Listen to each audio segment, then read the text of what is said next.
বাজারে 13% বৃদ্ধি পেয়েছে জ্বালানি তেলের দাম। আমরা একটু এই বিষয়ে তথ্য আছে, আমরা এগুলো একটু দেখে আসি। যদি আমরা দেখি যে জ্বালানি তেলের কথা যদি বলি, যে হরমুজ প্রণালীকে ঘিরে এরই মধ্যে হরমুজ প্রণালী হয়ে যেসব জাহাজ তেলবাহী ট্যাঙ্কার পাড়ি দিচ্ছে, সেই সব তেলবাহী ট্যাঙ্কারে কিন্তু হামলার ঘটনা ঘটছে। বিশেষ করে 3টি তেলবাহী ট্যাঙ্কারে এখন পর্যন্ত হামলা হয়েছে গতকাল। এর মধ্যে 2টি হয়েছে সংযুক্ত আরব আমিরাত উপকূলে এবং একটি হচ্ছে ইরাক উপকূলে। এবং এর মধ্যে এই ইরাক উপকূলে জ্বালানিবাহী ট্যাঙ্কারে আসলে হামলার পর ইরাক তাদের যে বন্দরের কার্যক্রম সেটি বন্ধ করে দিতে বাধ্য হয়েছে, যে কারণে জ্বালানি বাজারে কিন্তু এগুলো প্রভাব পড়বে মামুন। এবং জ্বালানির দাম ব্যারেল প্রতি যেমনটি আপনি বলছেন যে $100 এর মধ্যে ছুঁয়েছে, এবং ইরান হুঁশিয়ারি দিচ্ছে এটি কিন্তু $200 ছুঁতে পারে অপরিশোধিত তেলের দাম যেটি। এবং তেলবাহী ট্যাঙ্কার সুরক্ষা দেওয়ার কথা জানিয়েছেন মার্কিন প্রেসিডেন্ট ডোনাল্ড ট্রাম্প। তিনি মুখে এ ধরনের কথা বললেও মার্কিন নৌবাহিনীকে যখন জিজ্ঞেস করা হয়েছিল তারা কি আসলে সুরক্ষা আসলে দিচ্ছে কিনা, তারা কিন্তু আসলে অস্বীকৃতি জানিয়েছে। তারা বলছে তাদের এখনো ওই সুবিধা তারা এখনো করতে পারেনি। বিশেষ করে হরমুজ প্রণালী পার হওয়ার ক্ষেত্রে যেসব তেলবাহী ট্যাঙ্কার পার হচ্ছে সেগুলোকে যুক্তরাষ্ট্রের নৌবাহিনী এখন পর্যন্ত সুরক্ষা দিতে পারছে না।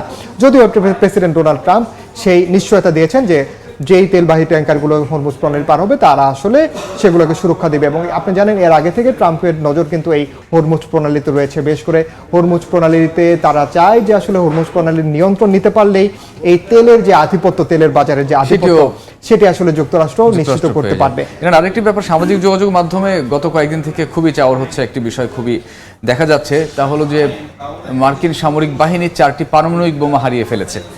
তারা 4টি পারমাণবিক বোমার খবর পাচ্ছে না, খোঁজ পাচ্ছে না, হিসেব মিলছে না, এরকম অনেক ধরনের কথা আসছে। এর আগে সত্যতা কতটুকু? আমরা এর আগে এটাও শুনেছি যে নেতানিয়াহু মারা গেছেন, এ নিয়েও বিভিন্ন ধরনের গুঞ্জন ছিল, গতকালকেও আমরা দেখেছি।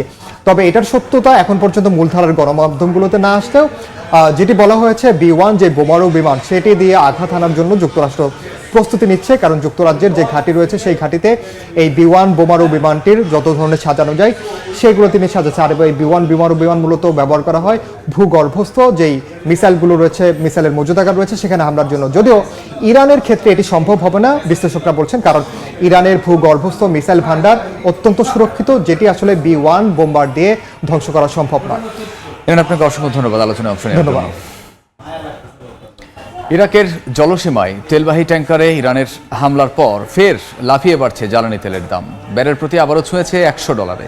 আন্তর্জাতিক জ্বালানি সংস্থা IEA এর বাজারে তেল ছাড়াই সিদ্ধান্তের প্রতিক্রিয়ায় এমন হামলা বলে ধারণা বিশ্লেষকদের। ইরাকের আলফা বন্দরে 2টি বিদেশি তেলবাহী ট্যাঙ্কারে হামলার ঘটনা ঘটেছে। এতে দেশটির সব কয়টি জ্বালানি বন্দরের কার্যক্রম পুরোপুরি বন্ধ করে দেওয়া হয়েছে, যা সরবরাহ ব্যবস্থায় নতুন সংখ্যা যোগ করায় ফের বিশ্ববাজারে লাফিয়ে বাড়ছে অপরিশোধিত তেলের দাম।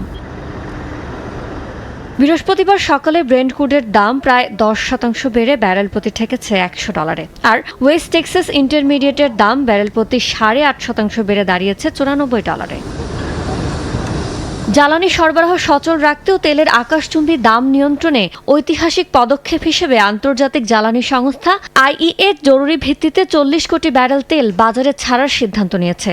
32টি সদস্য দেশের সংস্থাটির রাতারাতি এমন ঘোষণায় জোরালো প্রতিক্রিয়া হিসেবে ইরান ইরাকের তেলবাহী ট্যাঙ্কারে হামলা চালিয়েছে বলে মনে করেন বিশ্লেষকরা।